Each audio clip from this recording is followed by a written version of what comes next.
Hello everyone. तो आज हम लोग इंग्लिश ऑब्जेक्टिव क्वेश्चन 50 मार्क्स का देखने वाले हैं और इसमें जो है बुक से कितने नंबर से पूछे जाते हैं और आपके ग्रामर से कितने नंबर के पूछे जाते हैं इसकी बात हम आगे इसी वीडियो में करने वाले हैं। फिलहाल अभी हम जो है प्रोज सेक्शन देख पा रहे होंगे। ये प्रोज सेक्शन का chapter number 1 the page for living, जिसके राइटर हैं R.C. हचिंसन जी। इसके हम लोग बिल्कुल ऑब्जेक्टिव क्वेश्चन को देखने वाले हैं। इससे जितने भी ऑब्जेक्टिव क्वेश्चन बनते हैं बिल्कुल आपसे आसानी ढंग से बन जाएगा, बशर्ते आप इस वीडियो को पूरा वॉच कीजिए।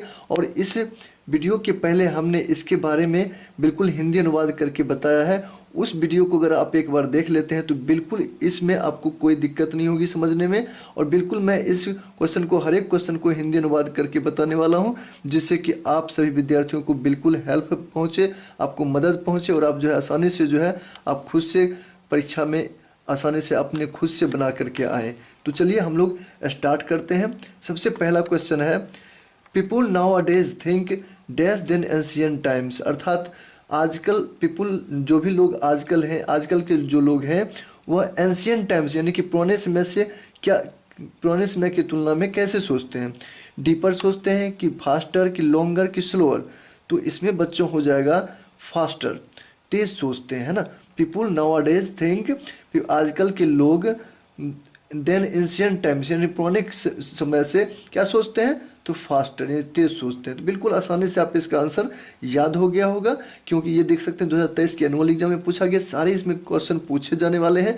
तो बिल्कुल आप इसे इग्नोर ना करें, बिल्कुल एकदम निश्चित रूप से अच्छी तरह से सीरियस होकर के देखें, तो आपको बिल्कुल आप आसानी से बना सकते हैं। चलिए नेक्स्ट क्वेश्चन कह रहा है कि slow thinkers are handicapped in the business of getting a क्या, गेटिंग ए डैश यानी कि गेटिंग ए लिविंग हो जाएगा।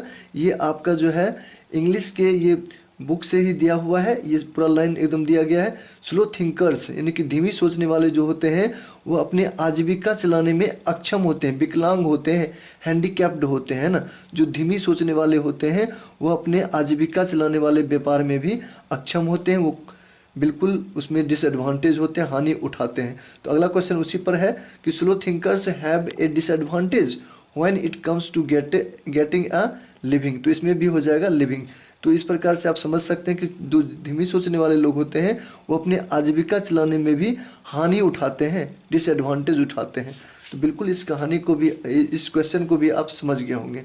तो चलिए नेक्स्ट क्वेश्चन की ओर बढ़ते हैं हम लोग। नेक्स्ट क्वेश्चन में कह रहा है बच्चों कि Hutchinson was sure that he will score that lowest mark in any dash test. यानी कौन से टेस्ट की बात करते हैं जिसमें हचिंसन जी को कम से कम मार्क्स आएंगे।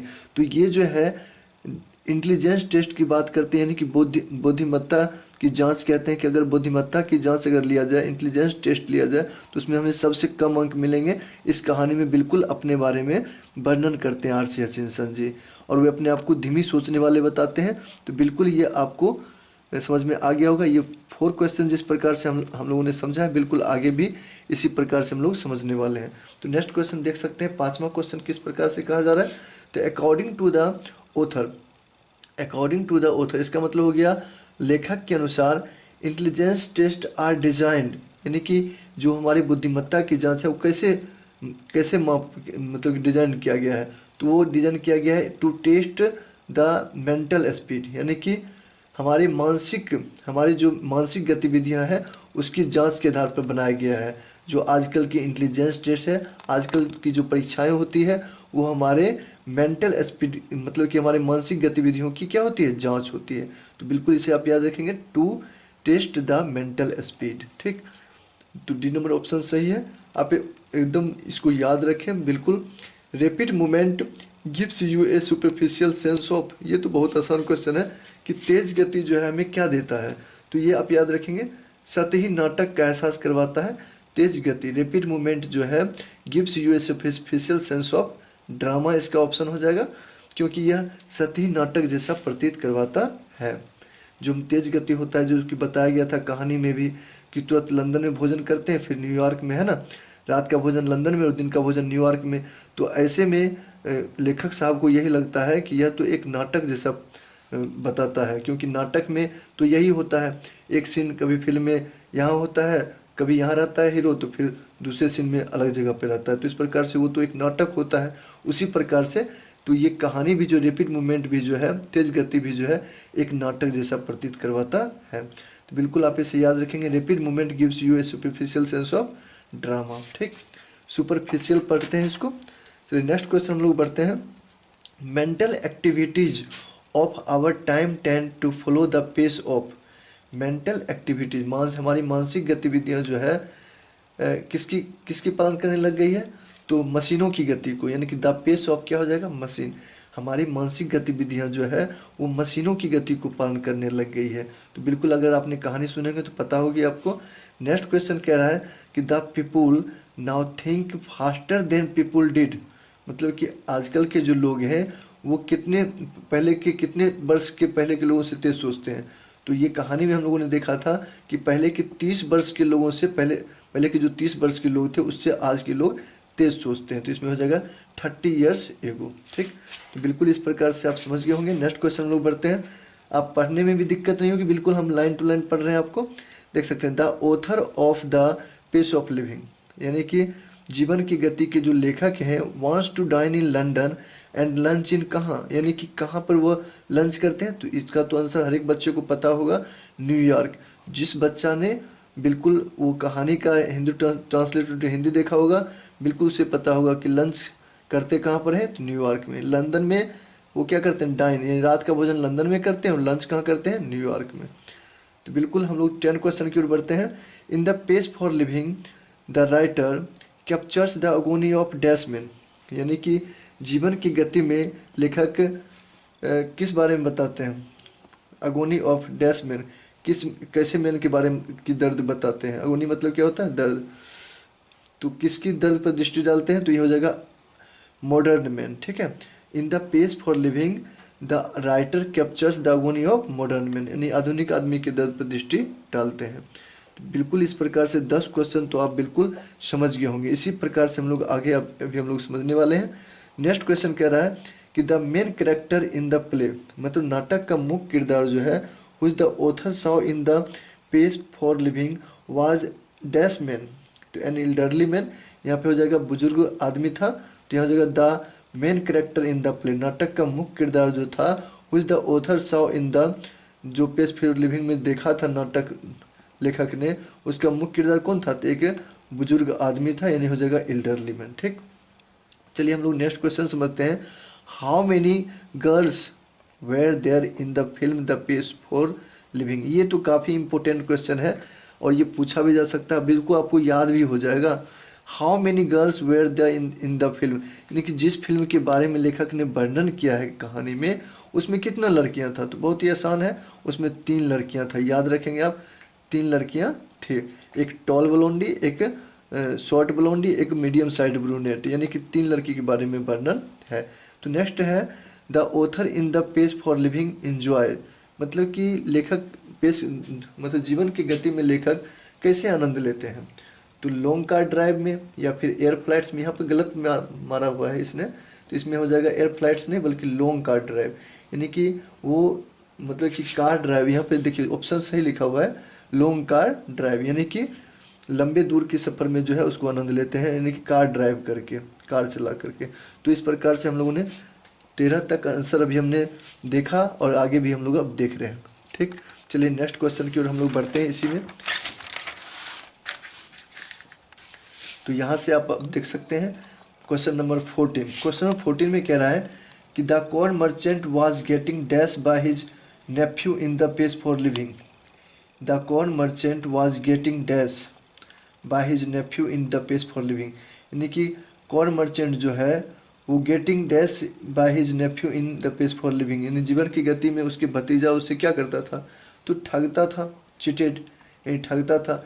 कॉर्न मर्चेंट जो था अनाज का व्यापारी, उसको जो है उसका भतीजा क्या करता था द पेस फॉर लिविंग में?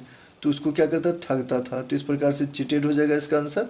नेक्स्ट है in the pace for living the author says that dash are design to test the mental of speed of a person, यानी कि जीवन की गति में जो है लेखक कहते हैं दैट डैश डिजाइन, मतलब कि कैसे टेस्ट के बारे में बोलते हैं? तो यहाँ हो जाएगा इंटेलिजेंस टेस्ट। इंटेलिजेंस टेस्ट यानी कि बुद्धिमत्ता की जांच के बारे में बोलते हैं। तो इंटेलिजेंस टेस्ट मतलब होता है बुद्धिमत्ता की जांच। तो बुद्धिमत्ता की जांच से द्वारा ही डिजाइन किया गया होता है आजकल की जो जांच होती है। तो 15 क्वेश्चन आप बिल्कुल समझ गए होंगे। हम लोग नेक्स्ट क्वेश्चन 16वां नंबर समझते हैं। इसमें कहा जा रहा है कि in the pace for living, जीवन जीने की गति में द ऑथर डिस्कस, किस चीज़ पर चर्चा करते हैं। ठीक, तो हम लोग जो है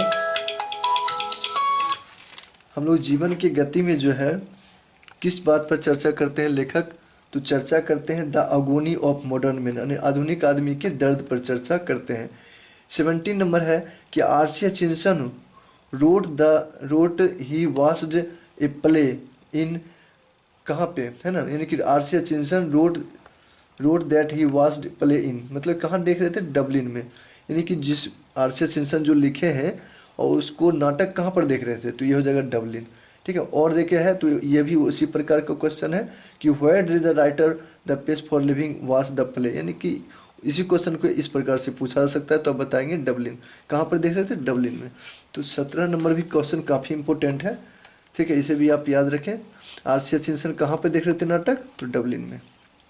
नेक्स्ट क्वेश्चन है कि how does the writer classify himself as a thinker in the pace for living. इसका मतलब हो गया कि राइटर जो है, लेखक अपने आप को कैसे बताते हैं, इस जीवन की गति में लेखक अपने आप के बारे में कैसे सोचने वाले बताते हैं। तो ये हो जाएगा स्लो थिंकर, यानी कि धीमी सोचने वाले बताते हैं। तो चलिए, इस प्रकार से आपको निश्चित रूप से समझ में आ रहा होगा। इसमें 40 क्वेश्चन है। ठीक है, the author of the story the pace for living, the author of the story the pace for living enjoyed going in a car at dash, यानी कि कितने स्पीड में आनंद लेते हैं इसमें, तो 90 माइल्स एन आवर। तो ये तो आपको पता ही होगा कि लेखक जो है इस कहानी में जीवन की गति में enjoyed going in a car, कितने घंटे की रफ्तार से चलने वाली कार में आनंद लेते हैं, तो 90 माइल्स एन आवर। तो ये वर्णित है बिल्कुल। आप निश्चित रूप से मेरे द्वारा जो हिंदी ट्रांसलेट किया गया है उसे आप देख लें, तो बिल्कुल आपको आसानी से ये सारे क्वेश्चन समझ में आ जाएगा। हम जो भी बता रहे हैं बिल्कुल उस कहानी के माध्यम से ही बता रहे हैं, तो आप उस कहानी को देखना ना भूलें।